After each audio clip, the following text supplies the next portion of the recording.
Greetings. I am Tom Earl. I know you could be anywhere, so the fact that you are here today sharing your greatest gifts, your time and energy, it means the world to me. I hope you know that in this moment you are valued, you are loved, and you are appreciated just as you are. My friends, I have a new series for you. This is called the Listening Deeper or the Re-Listen series. You can call it either one. I know I am. Now, you may have heard this intro before. We are using the same intro for this series. So have no fear if you're listening to this again and thinking, oh, I've heard this episode before. Don't worry. Same great intro. Absolutely amazing new podcast. So feel free to hit the skip 30 seconds if you've heard this before. But if this is your first time hearing this, welcome, my friends. What we are presenting to you over these next episodes is really some deeper listenings or some re-listens to some of our most requested, some of our most listened to, some of my favorite episodes that we've done. Now, we have put out over 300 episodes since this has started. That means all the way back to 2016, I've put out one episode a week, every single week without fail since 2016. That means there's a lot of really awesome interviews, solo episodes. There's some really great things in there that you probably haven't heard if you're just joining us, or even if you're a longtime listener. So what I want to do is pull together a number of my favorite ones and your favorite ones that you have listened to or that have been listened to before you. And I want you to either hear them fresh for the first time or give them a re-listen yourself. I'm telling you, I have re-listened to each of these and really just thinking about where I was in my life then, or the wisdom from then that applies to now, because some of these are going to be from 2016.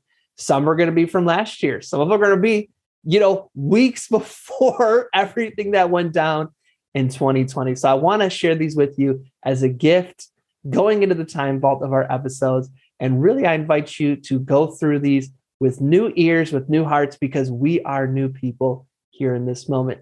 Now, I invite you to let me know if you listen to it, what year do you think this week's episode was from? And I'd love to hear your thoughts. My friends, I look forward to sharing this Listening Deeper as we re-listen series with you. Let us jump into this week's re-listen. Here we go.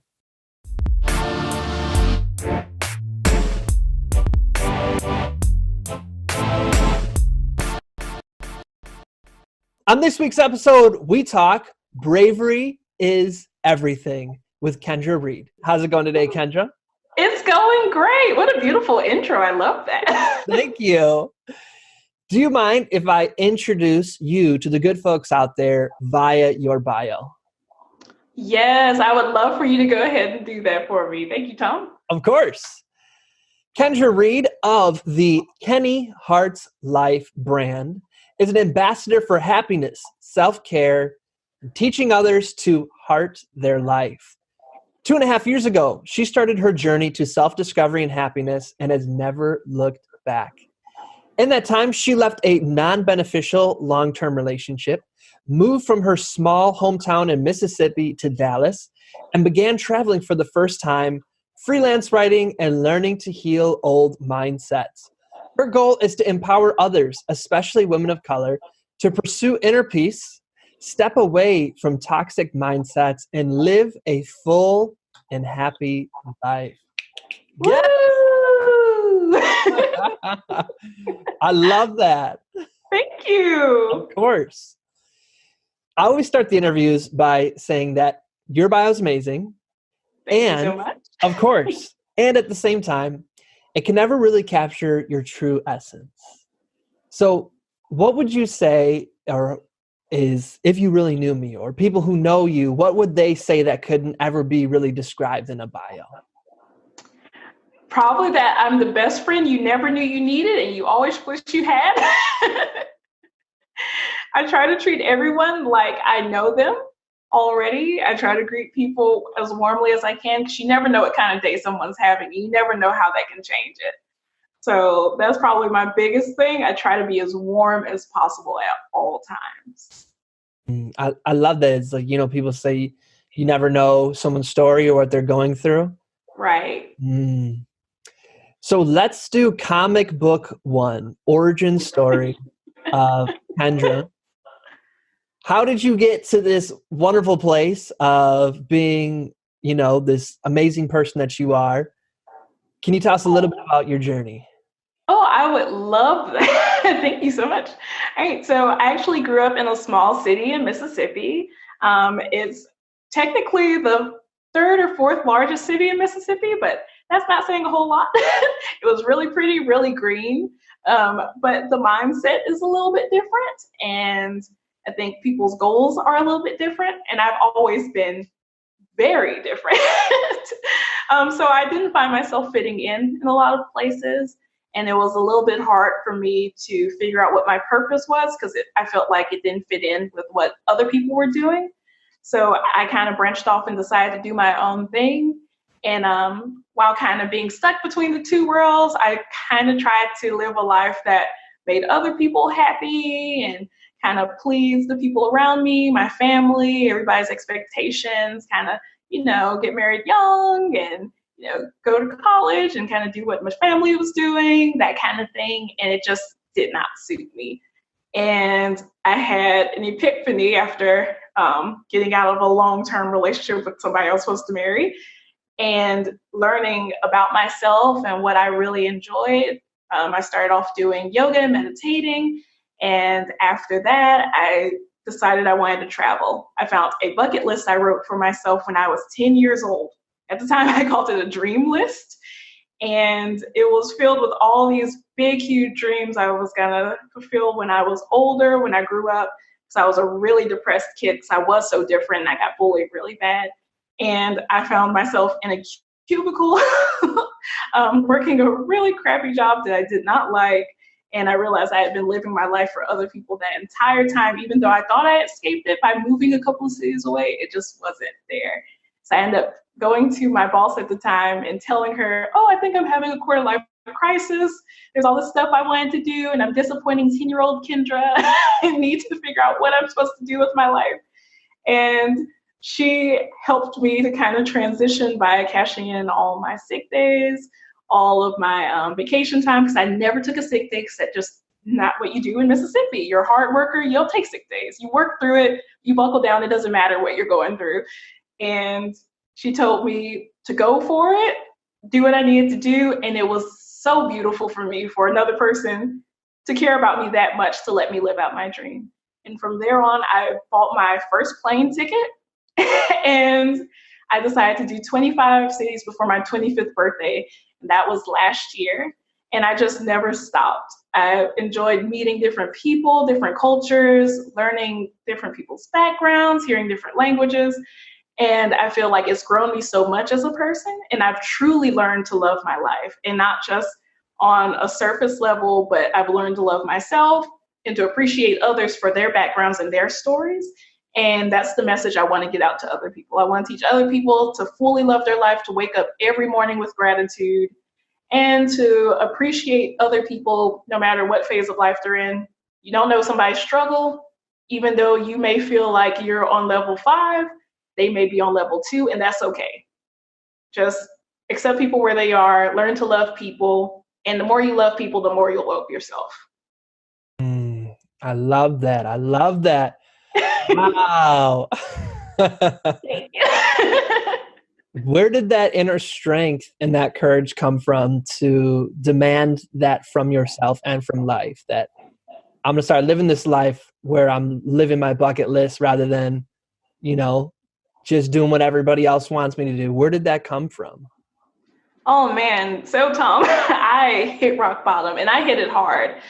So I was in a relationship for 5 years, which is a big chunk of my life at the time.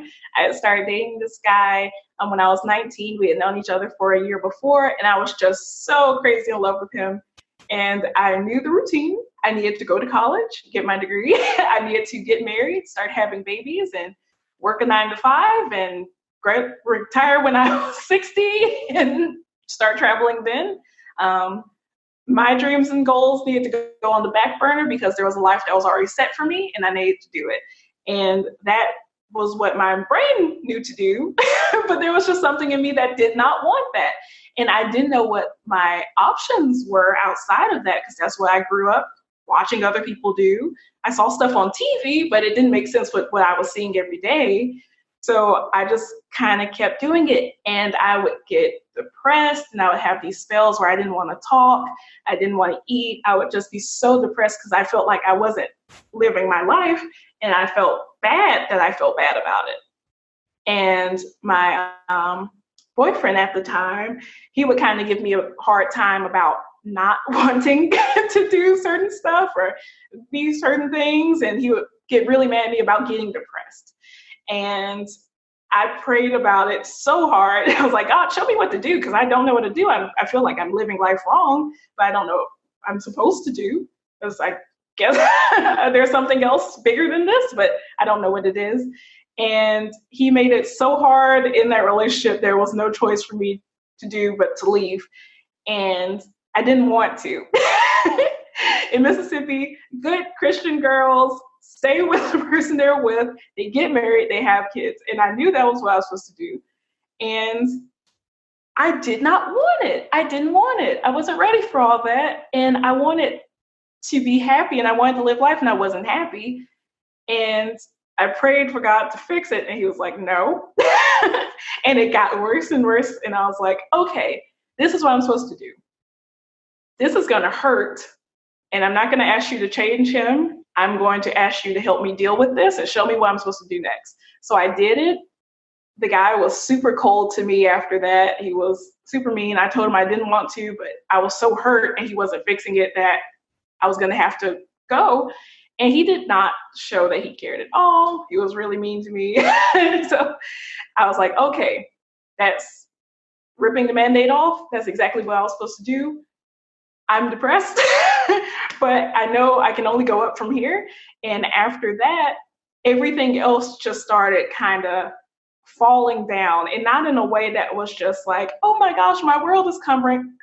It was more like, okay, all these things that were like built up around me like a wall, I could start to see through them. So the job I was at, it was like the people around me were just getting kind of worse. And I was just seeing them for what it was, and I didn't have the blinders on anymore. And I was like, okay, I shouldn't be here. And then I had gone back to school to get another degree because I was convinced that's what I was supposed to do. Maybe that would make me happy. And I started hating it. I was like, wow, I'm taking these classes. I already have a degree in what I wanted. And I'm going back because people told me the degree I got was stupid. I don't want this. And things just started not working out. And I was like, okay, God, I get it. This is not the life I'm supposed to be living. Show me what I'm supposed to do. And I went home. My mom was turning my childhood bedroom into her closet, or her new office. And I went there and I was cleaning out my old closet, and I found my bucket list that was 10 years old. And it was hilarious. Well, because you ask for things and you kind of feel like it's going to happen. But I believed so much in my heart that something was going to pop up, because it just didn't feel right anymore. And it did. And I found this list, and it was like, when I grow up, I'm going to go to Paris. I'm going to go to LA. I'm going to go to England. I'm going to have a Princess Day. I'm going to have my first birthday party. It's going to be big and fancy. I'm going to travel. I'm going to learn another language. I'm going to move out of Mississippi. I'm going to do all this stuff. And I was like, wow, I was really ambitious as a 10-year-old, first off. And two, I had huge dreams that I was just sitting on, because it felt like, okay, I thought I could do all this stuff, but obviously I can't because people around me aren't doing it. And it just clicked something in me, because nothing was holding me back anymore. The relationship wasn't holding me back anymore. The job wasn't holding me back anymore. The school stuff wasn't holding me back anymore. I could do whatever I wanted. And when I drove back up to the city I moved to a couple hours away, thinking I was doing something big, I couldn't stop reading over this bucket list that I wrote when I was 10. And I was like, okay, God, this is what I want to do. This is actually the life I wanted to live. I still want to live this life. How do I do it? I don't know. So it wasn't just sitting in front of me to do it. I didn't have a bunch of opportunities from a little city. There's not a lot of stuff like that. You don't see a lot of people traveling, especially overseas. There's people who speak a second language, but it's mostly Spanish, and you kind of have to learn it in high school, and then you forget it by the time you're 18. And it wasn't accessible. But I wanted it so bad. So that's how I ended up going to my boss's office. I hit rock bottom. There was nothing there for me. I just had to get out. And I didn't know what I was going to do, but I knew I was getting out. And I bought that plane ticket. I sold everything in my apartment and I just went. It was crazy. I've never done anything that spontaneous in my life. And it just caused the most beautiful avalanche you've ever seen. Everything from there has just fallen into place, and it's just been beautiful. The whole ride has been beautiful. I love that. Wow. Thank you for sharing your story with us, and so personally as well. Thank you. What would your advice be to, whether it's yourself from the past or somebody who might be in a relationship or job or a combination of all of those circumstances where they're deeply unhappy, but they don't know what to do next? They're feeling stuck. Any advice that you can have, what would your thoughts be for them? Of course. So my biggest thing is knowing that you can be happy and take care of your needs too. You don't have to pick one or the other. And growing up, I saw my mother and my father and my grandparents struggle so much to take care of things that were quote unquote necessary and kind of neglect happiness altogether. Now that my grandparents are a lot older, they've kind of slowed down and kind of learned to enjoy life a little bit more, enjoy their grandkids, enjoy lounging around. But my parents are still go, go, go, go, go. And that's what I thought I had to do. Even with my relationship, I thought that I had to stay in it because I watched my parents stay in theirs, even with all kind of crazy stuff. And you don't have to. It's not mandatory that you do that. There is a lot of happiness out there that's up for grabs. There are jobs out there that are willing to work with you. There are careers out there that are not conventional. Me, I'm working at a job I didn't even know existed 2 years ago. And I love it. I literally get paid to be myself every day, to be warm, to help people connect, to help people network. And I didn't know it was out there, but I manifested it. I prayed about it. I mean, until you get there, there's little things you can do, but you don't have to stay at a place where you're miserable to make ends meet. And a lot of the time, there are places out there that are greater. You just have to go out and find them. And luckily, we work in environments that have internet now. So you can literally Google different places to work while you're at the job that you hate. And you don't even have to know what you're looking for. I literally put in a description of what I wanted to do. I was like, I am friendly, I'm personable, I'm warm, I like to make new friends, I like to meet new people. And I was able to find a list of other things I could be doing besides the terrible job I was working at. So you have to make the choice. You can have both.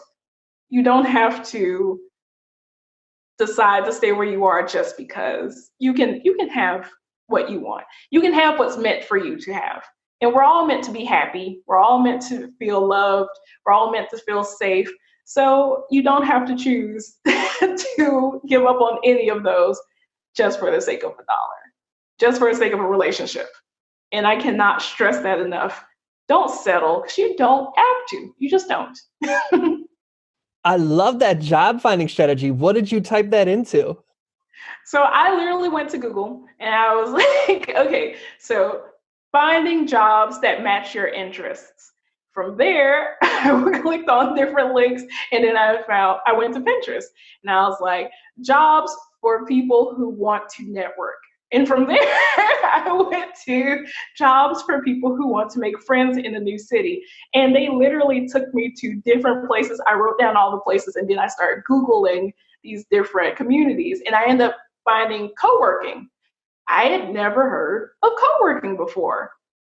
And it was such a big deal to me to find this because when I read the description of what the people in co-working spaces did, I was like, this is a dream. Did I make this? Did I make this up? But you have the magic Google machine and you can use it whenever you want. And Pinterest is just as good. I would have never known what co-working was if I wouldn't have put that in. And you literally put in your interests. Google works in more ways than just how can I turn cauliflower into rice? You don't have to just kind of put in stuff like that. You can put in different things. And that brought me to the place I'm at now. And co-working is all about networking. It's all about making connections. It's all about making friends. And when you're an entrepreneur or a freelancer like me, going somewhere like that where there are other freelancers, other bloggers, other podcasters who have been working way longer than you and their teams of one, they don't mind feeding into you. They want friends who they relate to, and they want to make friends that care about the same things they care about. And I've met people who've traveled all over the world and they're digital nomads. They're freelance writers, they're teachers overseas. They do all of these different things. They're e-commerce, they're smart, they're intelligent. And I learned that while I was at one of my jobs. I was Googling different places and I came across this while I was at work one day. I was working in a little coffee shop after I decided to move to Dallas. And it was not great, but I did what I had to do so I could get to where I wanted to be. And on my lunch break, I was looking up, where can I go where I can make friends? Where can I go where I can network? And it worked out perfectly. But I had to believe I could get out of there. If I would have just sat there and been like, oh, well, this is my job. I hate it, but this is what I have to do. There's nowhere else for me to go. No one else will take me. I'm new to the city. I don't know anybody. I wouldn't have gotten it. You have to believe you can because you can. And that's all there is about that. You had earlier been talking about prayer. Can you tell me a little bit about the power prayer has had in your life and what prayer means to you? Oh my gosh, I don't even know where to start.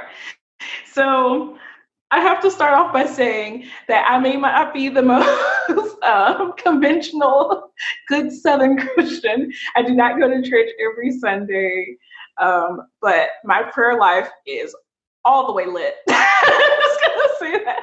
Me and God are right there, and I love it. I've had times where I felt so lonely, especially back in my hometown, and I had no one to talk to about my dreams because they didn't make sense to people. But that's okay. Your dreams aren't supposed to make sense to everybody, and your dreams aren't for everybody. They're for you. And my prayers aren't just, dear God, can I have a horse? That's not how you pray. You don't just do it to ask for people. You pray to communicate things from your heart. And in doing that, I got to hear a lot of things that I didn't know were in me. And as a Christian, I believe in the Holy Trinity, the Father, the Son, and the Holy Spirit. So they say when you pray, when you really go into deep prayer, the Holy Spirit kind of comes in and helps you get out the words that you can't get out yourself. When you're hurting or when you're depressed or when you're mourning, the Holy Spirit ushers in and helps you pour out from your heart. And a lot of the times where I was just so deeply depressed, I didn't want to go on anymore, or I just felt so lost and so lonely and so confused, I feel like it ushered out a lot of things that I didn't even know were in me, about my hopes, about my dreams, about my ambitions. And knowing that God heard me, it really meant so much to me because it wasn't like I was praying to nobody and no one was hearing me. He would do little things where he was like, okay, I got you. I hear you, but I need you to meet me halfway. And I totally believe in manifesting things. You have to speak it, you have to believe it, you have to put it out there, and you have to know it's coming to you. There are things that I have right now that I shouldn't have because I don't technically have the qualifications, I don't have the money, I don't have the credit score, and I've just been blessed because I put it out there and I took 2 steps, so God took 4. And it all came from prayer. I mean, having that communication and then just voicing what's inside of you. Because I feel like a lot of us have so much going on in our heads that we can't really sort our thoughts. And I don't know if you've noticed this, but when you have a conversation with someone when you're angry or when you're hurt or when you're sad, you pour out more than what you're thinking. So it's a little bit easier to sort your thoughts when you're saying it verbally than when you're just in your head, because you have, what am I going to eat for dinner later? What did I do Tuesday? When am I going to get my oil changed? But when you're talking about one topic, it really pours out and you get all of it out. And prayer is that for me. I try to pray as often as I can when I'm alone, and my prayer place is my car.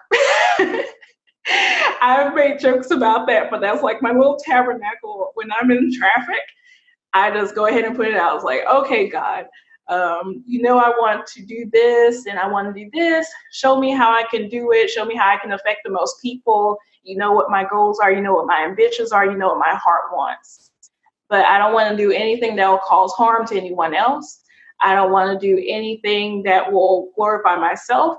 Whatever I do, I want to help others. I want to be warm, and I don't ever want anybody to feel the way I felt back when. So my biggest thing is just making people feel loved. And in that, I've grown so much as a person, and I've learned to love myself so much just because I vocalized that in prayer. And it's helped me. And I feel better about myself knowing that that's what I want, because I felt selfish before, like, oh, I need love, I need whatever. But praying about it and being like, I don't want to hurt people the way I was hurt makes me feel better and makes me know that I'm a good person. So I need to be good to other people, if that makes sense. No, I love that. And it's so true that when we're in our mind, the ego's job is to keep fear and pain alive. So when you speak, you're focusing and you're actually pouring out in the term of action. So it's going from this kind of like cycle of pain to actually doing something. And so that's a wonderful description of prayer. I love that. Thank you for sharing. Hey, thank you. You vocalized that way better than I did. Well, it's much easier when you're the one interviewing because you can just only sit here and then summarize at the end. So just mash it all together. Yep. Prayer equals good. I did an interview the other week. I was like, this side is much harder. It's way easier to be an interviewer. So tell me about how Kenny Harts' life came to be. All right. So one of the things on 10-year-old Kendra's bucket list was starting her own blog. I was introduced to 17 magazine when I was 9. And the articles in them, the stories, would make me so happy because there are literally like stories like, for my birthday, I wanted a puppy and blah, blah, blah. And it was just like so beautiful. And I was like, oh, these are so well written. When I grow up, I can do that. I'm good at writing stories. I'm good at making up stories. I'm good at giving advice because I would like try to help other people, even though I wasn't getting the most help. I felt good helping other people. And the magazine was all about that. So I wanted to be in a magazine. The internet wasn't as popping when I was 9.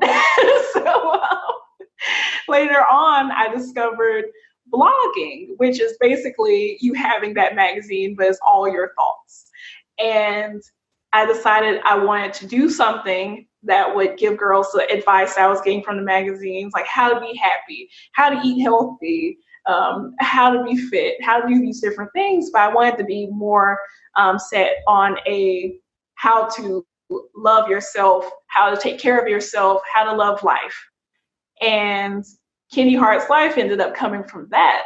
When I was in college, I made friends and they all called me Kenny, which is actually my granddad's nickname too. And he's my favorite person in the entire world.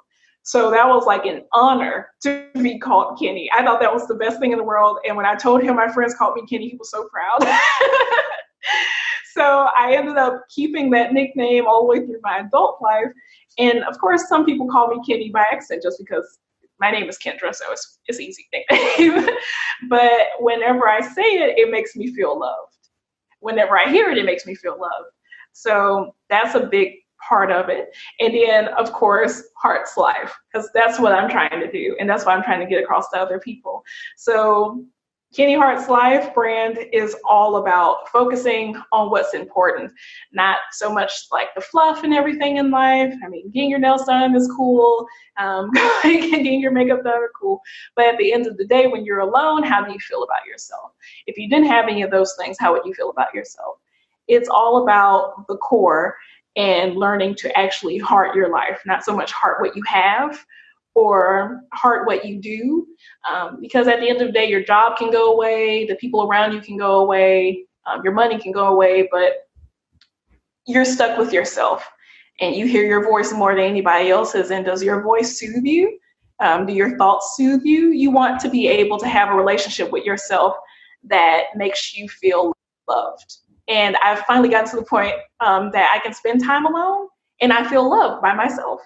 I love myself. So if I ever got into another relationship, that person was going to have to fight me for loving me because I've gotten to the point where I'm not willing to give up my happiness and my joy for someone else.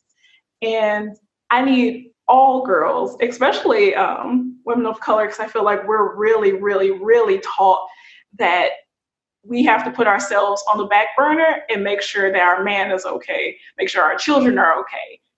It doesn't matter how we feel at work. We're supposed to be working women. We work hard. We do this, we do that. And at the end of the day, we just have to suck it up and be okay. And we don't have to do that. We're people. We're women just like any other woman. And we deserve to have good mental health. We deserve to have good physical health. We deserve to be loved. And we 100% need to learn to love ourselves and to love our lives. And that is what the brand is from top to bottom. That is what all of it is about. One of the things I appreciate that you brought up, empowerment of women of color. I think that one of the problems with the personal development, leadership development, business development space is, like most things, is predominantly dominated by white people, white guys. But in general, it's like the conversations are very flat in terms of identity. It's kind of like one size fits all, but it's still usually through this kind of like white, straight male lens. Can you share a little bit about what you talk about or how you bring a diverse perspective or making sure that it's more rounded and not as flat? You know what I mean? Right. And that's super important, especially since I've moved and Plano is one of the richer areas, and I have been the only Black person in the room, let alone the only person of color, which has been really something.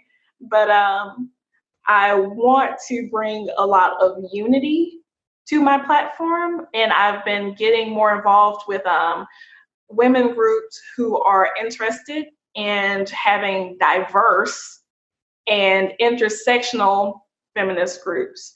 It's all about promoting women and finding them where they are and meeting them where they are and hearing their voices. I feel like a lot of our platforms now that are being pushed, and I'm glad they're being brought to light, like mental health and physical health and eating well, all of that, are whitewashed. And it's sad to not see yourself in a lot of areas. And I've been trying to find more women of color, Hispanic women, Black women, African women, Asian women who are doing the same things and are doing them well, and promoting them, boosting them up. Because a lot of times when you are doing things like this, like podcasts, people back home don't even know what podcasts are. A lot of my friends and family that I grew up with, like, what are you doing? So just having someone who looks like you out there is super important. Representation is super important, especially in these types of things like eating well. That's something that we all should be doing. That's not just a white man's game or a white woman's game. That's something we should all be doing.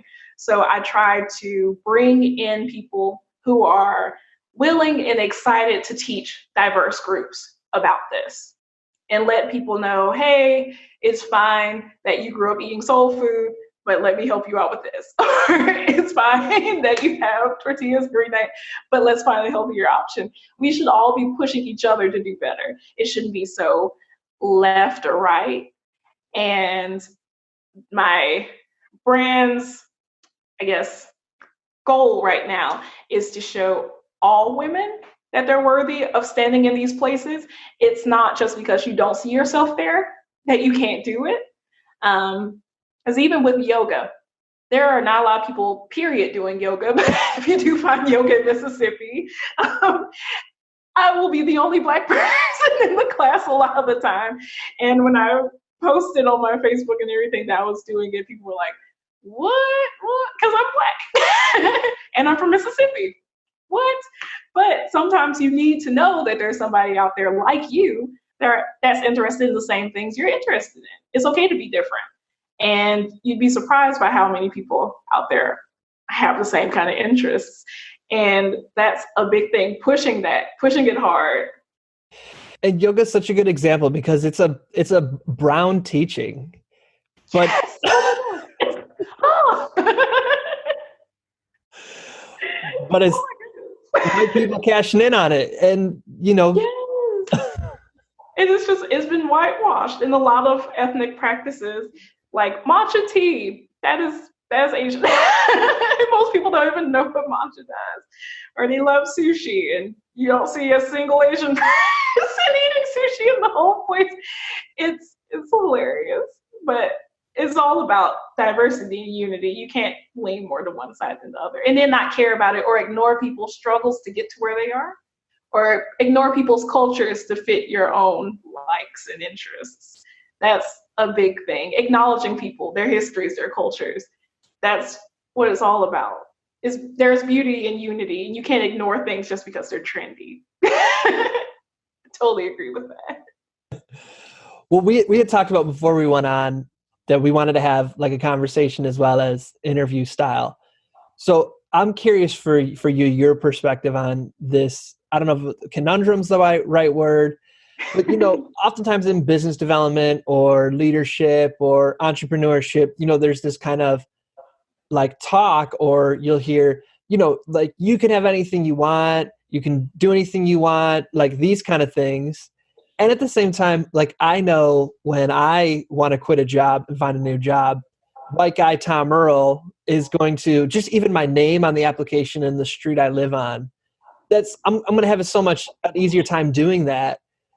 And I imagine if your name, like my wife's name is Adora, she, like if your name doesn't sound white, there's going to be that either implicit or explicit bias. And then if you're on a street or your high school where the employer knows, and all these things, I'm not trying to mansplain to you, but I'm just no, you're good.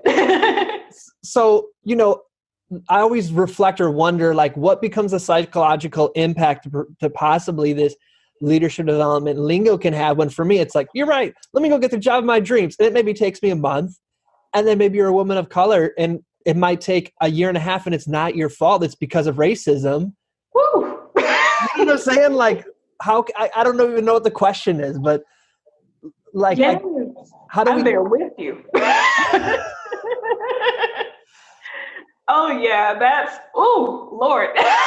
Especially coming from Mississippi. You didn't say nothing but a word. Okay, so yes. That is big, huge conundrum. You are completely right. So I got into listening to podcasts about 3 years ago, and I would listen to these self-help type, and they were always led by white men, because those are the easiest to find whenever you're looking something up on any podcasting arena. Those are the first ones to pop up. And a lot of them were, hey, if you want it, go get it. I quit my job, and I had this much saved up, and I just did this and this and this.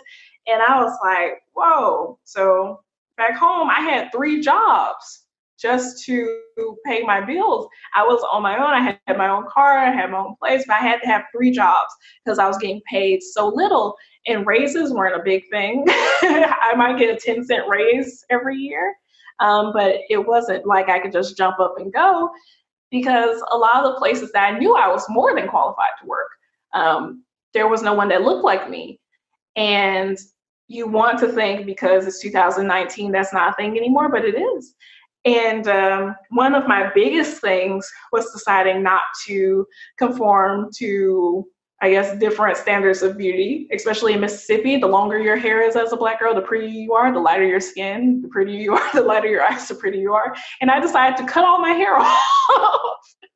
And that was like the first decision I made on my own.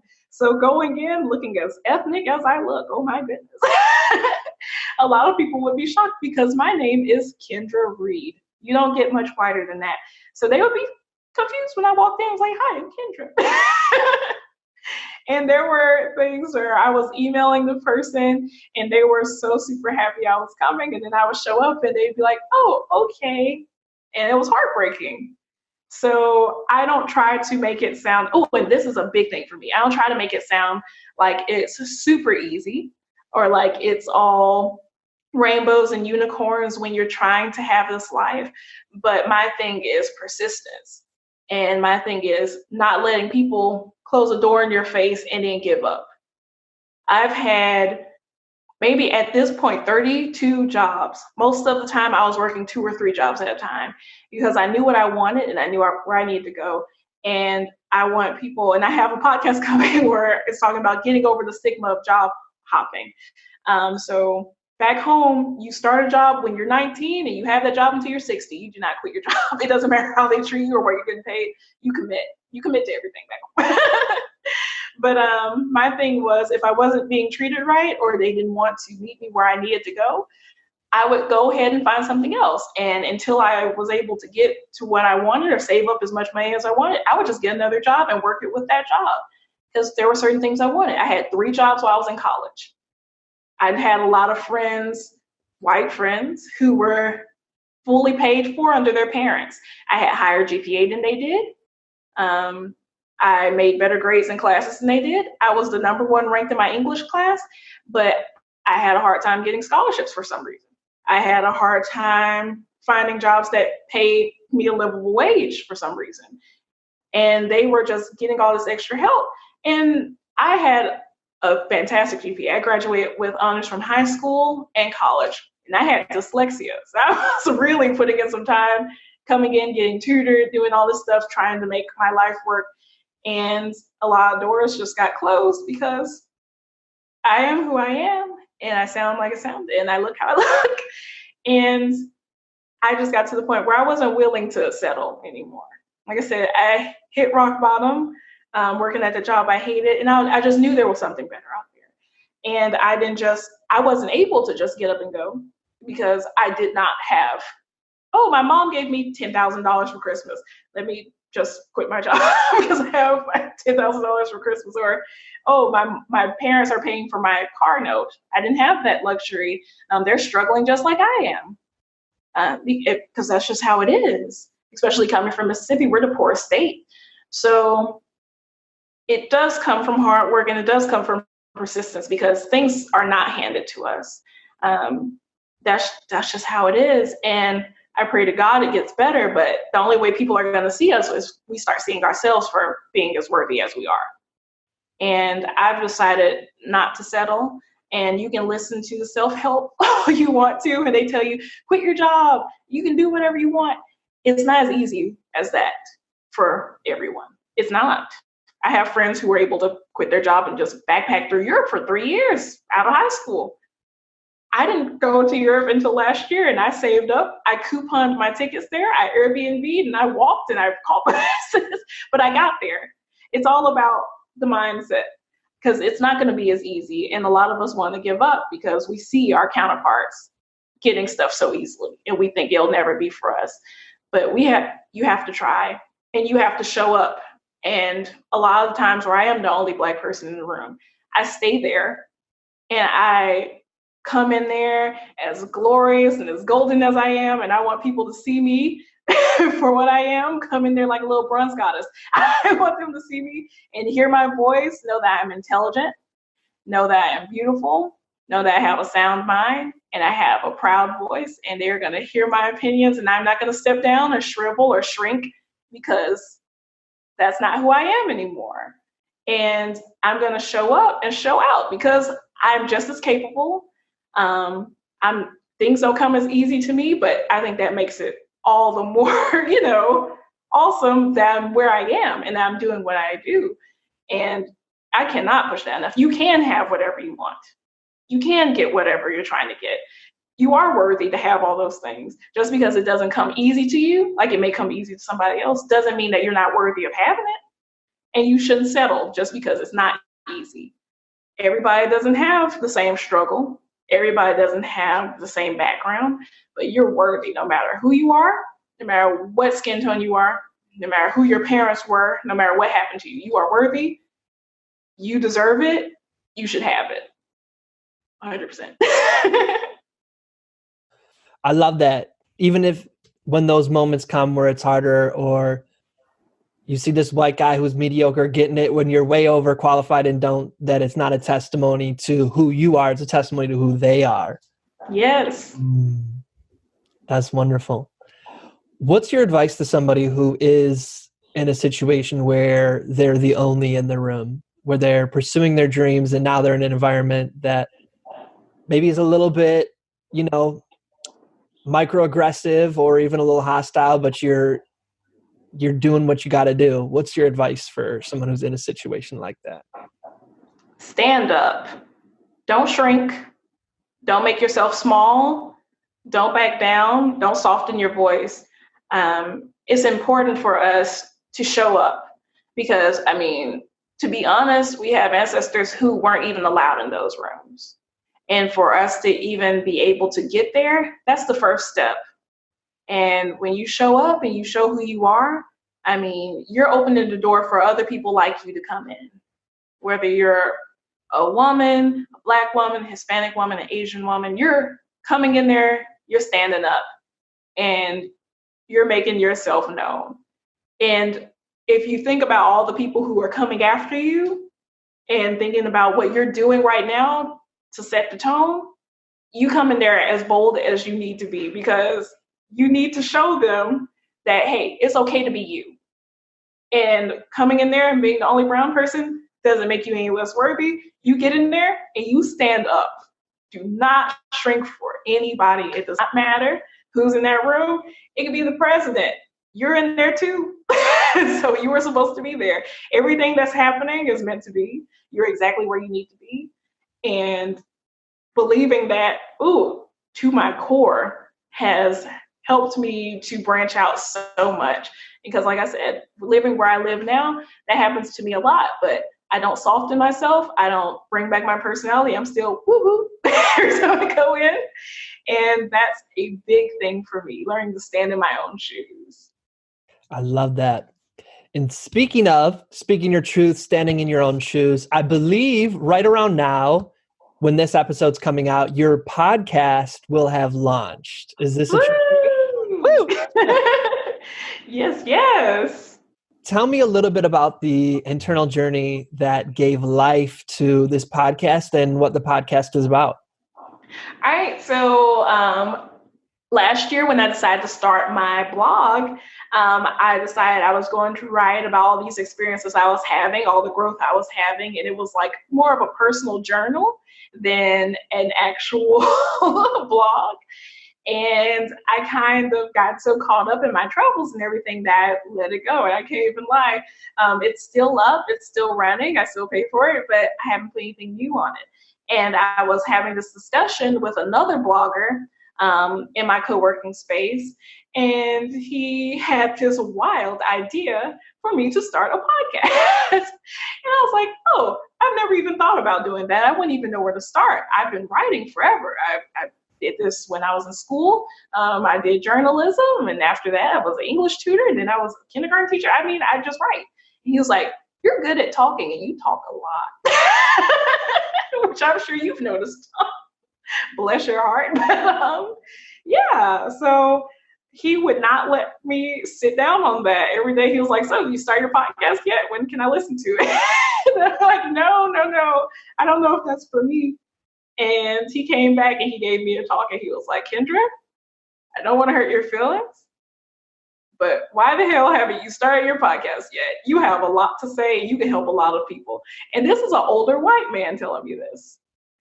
And he was like, I see the way you interact with everybody. You talk to everybody like they're the same. You talk to me like you've known me your whole life and I've probably known you 3 weeks. You need to go and get that out into the world. People need that. And I almost cried there at my desk. I was like, you know what? Okay. This is something I think I can do. And I love talking to people. Why having a podcast never crossed my mind before, I don't know. But it's so natural for me to do this. And I know this is for me. This is what I'm supposed to be doing. And I'm excited to be putting it out there into the world. And thank you so much for letting me come on your show and actually talk about this, because I'm elated. I really am. I cannot wait. And so what's it called? It's called Harts Life, the same as my brand. So whenever you look me up, it's Harts Life. It's spelled just like it sounds. Kenny is my name. Hearts, just like love's life. And of course, we'll have all that in the show notes, which we'll give all the information for at the end, of course. Awesome. So you might have heard me say that this is my year of grace. Love it. My intention is for that to be infused throughout my year, grace, but also to have conversations with my guests about grace. So for you, what is grace? Grace is having a second chance or learning to forgive and let go of things you can't control. And I feel like God has given me a lot of grace in things I've done. I haven't always been right. I haven't always done things right. In a lot of situations, I feel like I set myself up because I gave up on the purpose that he put in my life, and he gave me grace. He gave me a second chance to do what I needed to do. He showed me love and helped me to love myself. And in that, I've learned to give myself grace. I grew up kind of wanting to be a perfectionist and get everything right because I felt like that would make people love me. And in these last couple of years, I've learned to give myself grace. If I don't finish something, it's okay. I still deserve love. If I don't have the highest scores on something, it's okay. I still deserve love. You have to learn to give yourself grace. You have to learn to forgive your shortcomings, other people's shortcomings. It's good to know that no matter what's going on, we're still people, and all people deserve love. All people deserve forgiveness. All people deserve a second chance. All people deserve grace. And I think that's beautiful that you have a year of grace. Yes. That's fantastic. Thank you. Every year I set an intention. Last year was year of courage. Ooh, yes. I love that. Thank you. Year of balance before that, but what started it all off was my year of expression. Ooh. Oh, I like you, Tom. Thank you. High five? Woo, right there. Yes. So I want to thank you so much for, it's been less than a week that we've known each other. Last Friday, I sent you a DM. So excited. I loved your response. And yes, girl. So I just want to thank you so much for that and for all you're doing in the world and for sharing your gifts here with the celebration audience today. Thank you so much. Thank you for inviting me. I'm so happy that I could be on your show today and that I get to interact with all of your beautiful listeners. Oh, same here. Where can people reach out to you to let you know how much they appreciate you and share their affirmations with you? Oh man, so right now I'm most active on Instagram. I would love to get DMs and ideas about what you'd like to listen to on the show or how I can help you personally. And that's at Kenny Harts Life blog. It's all lowercase, all one word, Kenny Harts Life blog. That's also the name of my podcast and my blog, of course. So it's going to be kennyhartslife.com for my blog and Kenny Harts Life for my podcast, Kenny Harts Life blog for my Instagram. Wonderful. Show notes today, tommerl.com/Kenny, tommerl.com/KNNY, tommerl.com/Kenny is where you will find today's show notes. I got to say it again. Thank you so much. This is one of my favorite interviews.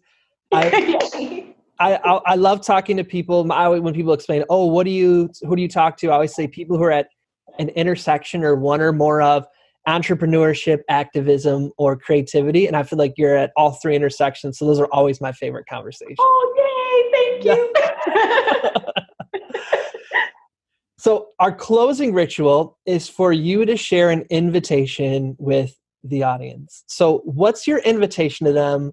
What do you want to invite them to do, to become, to think about, to evolve into? What is your invitation? All right, so I want to invite everyone to be brave.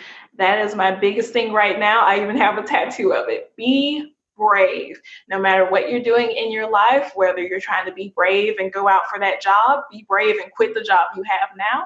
Be brave and get out of that bad relationship. Be brave and stand up to your parents and tell them how you feel. Be brave. No matter what it is, have the courage to do what you need to do to help you. You can't help anyone else until you help yourself.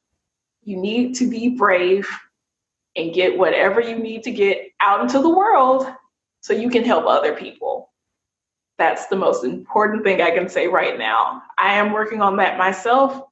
Being brave is everything to me right now, stepping out and doing things I didn't think I could do. And I want other people to do that too. You absolutely deserve everything that's out there for you, and you can't get it unless you're brave enough to go out and get it.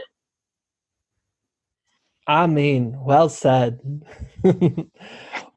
Thank you once again, Kenny. I really appreciate you. Thank you, Tom. I enjoyed this so much. I appreciate that.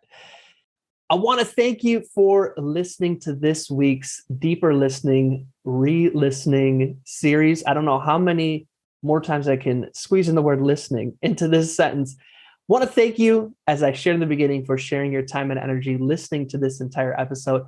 As I said at the beginning, I'd love to know, do you know what year this episode was recorded in? And I'd love to know what stuck out to you, what moved you, what questions do you have? And if you have any suggestions for what you'd like future topics to cover or future guests we should feature. My friends, I look forward to you joining us again next week for a new episode in our Re-Listen series. And as always, I'm wishing you peace and blessings. Thank you. One more thing. I'd love to continue the conversation. Feel free to join me at tomearl.com/join. Subscribe below, or let's connect on social media. Tom Earl Artist. Thanks again for watching.